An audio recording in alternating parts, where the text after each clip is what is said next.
কোন প্রযোজকটা ছবি বানিয়ে 1 টাকা ঘরে নিয়ে গেছেন, বরং পোস্টারের টাকা আপনাদের ঘর থেকে এনে দিতে হয়েছে। কেউ টাকা পাবে না, শুধু ঈদে সাকিবের ছবি রিলিজ করলে মুষ্টিমো কয়েকটা হল টাকা পায়। কোনোতে কোনো লাভ হবে না, কোনো ফিল্মের সোনালী দিন কোনোদিন ফেরত আসবে না, দুন্ত নায়িকারের না। যখন এই প্রযোজক সমিতি ছিল, তখন আমি বস্তায় করে টাকা নিয়ে গেছি। টাকা কয়টা আছে আমার হাতে থাক, রিলিজ করলে তো যাইবো গাছ হয়ে গেলে।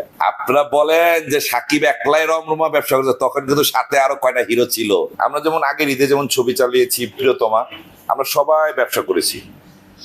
ওইটার উপরে ডিপেন্ড করে আমরা যে ছবিগুলি এবার ঈদে নিয়েছিলাম, সত্য কথা বলতে কি আমরা প্রতিটা ছবিতে আমরা প্রতিটা হল মালিক লস করেছি।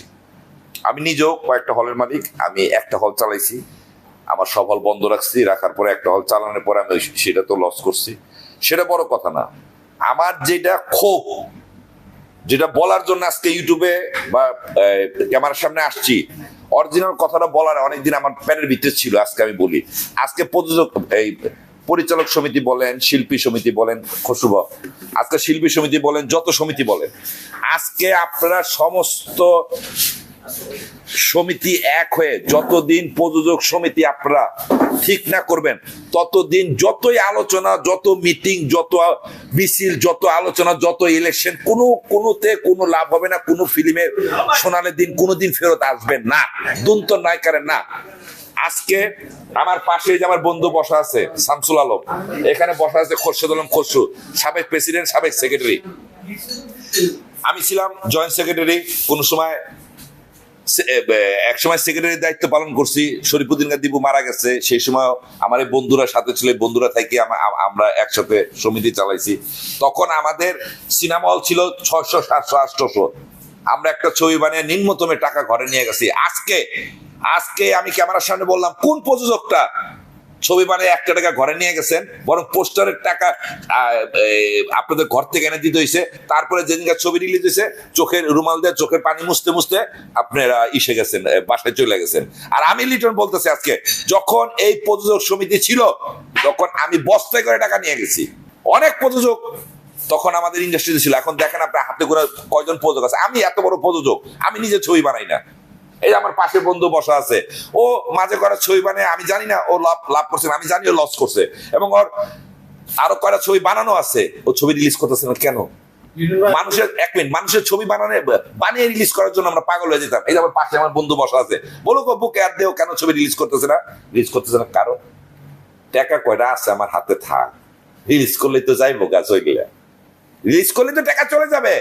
আমি চোখের সামনে দেখতেছি, একটা সময় সাকিব খানের ছবি রমরমা ব্যবসা করছে, কিন্তু একটা কথা আছে, আপনারা বলেন যে সাকিব একলাই রমরমা ব্যবসা করছে, তখন কিন্তু সাথে আরো কয়টা হিরো ছিল, আরো কয়েকটা হিরোর ছবি ছিল, তাদের ছবিও চলছে, সাকিবের ছবিও চলছে।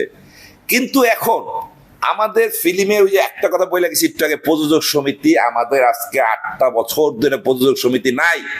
আপনি বাচ্চা যদি না কান্দে, তাহলে মা দুধ দিবে কেন? দুধ দিবে কে? মা। আমাদের তো মাই নাই, আমরা কান্দুম কার কাছে? আমাদের মা ঠিক করেন। আপনি দেখেন অনেক প্রযোজক আসবে। আরেকটা কথা, এই যে সিনেপ্লেক্স গুলি এত টাকা বেচে, আমাদের কয় টাকা দেয়? যদি সিনেপ্লেক্স ঠিক মতন টাকা দেয় আমাদেরকে, তাহলে আমাদের প্রযোজক দেখবেন যে এফডিসির গেট থেকে লাইন ধরছে। ঢাকা শহরে যে কয়টা সিনেপ্লেক্স আছে, সেই কয়টা সিনেপ্লেক্স থেকে যেই টাকা আসবে, প্রতিটা প্রযোজক ছবি বানাবে।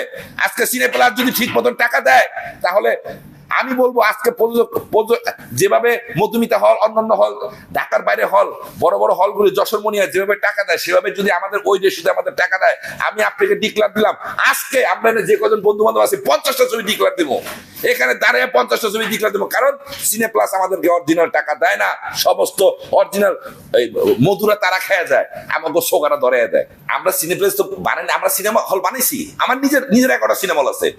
এখন তো আমাদের চালানোর মতন ছবি নাই, এক সাকিবের উপরে ডিপেন্ড। সাকিবের ছবি আসলে তাও কি ঈদে, অন্য সময় সাকিবের ছবি রিলিজ করে দেখাও দিয়ে টাকা পাইছে কেউ? আমি চ্যালেঞ্জ করলাম, কেউ টাকা ফেরত পাবে না, কেউ টাকা পাবে না। শুধু ঈদে সাকিবের ছবি রিলিজ করলে মুষ্টিমো কয়েকটা হল টাকা পায়। কারণ আমাদের এই যে মোবাইল হাতে, এই মোবাইল আমাদের ফিল্মটাকে ধ্বংস করে দিছে। আপনার সংস্কৃতি, আপনি এখানে বসে বসে বোম্বের হলিউডের নাচ গান দেখবেন, আর এখানে আমাদের সেন্সারে দিবে বোরখা পরে গান, আপনার ছবি চলবে? কোনোভাবে চলবে না। সর্বশেষ কথা, আপনারা সমস্ত সমিতি, ফিল্ম ইন্ডাস্ট্রিতে যারা আছেন সবাই মিলে এক হয়ে প্রযোজক সমিতি ঠিক করেন। যদি ফিল্ম ইন্ডাস্ট্রি যদি মানে সোনালী দিন ফেরত না আসে, তাহলে আমাকে আবার আপনারা প্রশ্ন করেন। সংবাদ, ফিচার ও অনুষ্ঠানের জন্য ভিজিট করুন সংবাদ প্রকাশের ওয়েবসাইট এবং যুক্ত থাকুন ফেসবুক পেজ ও ইউটিউব চ্যানেলের সঙ্গে।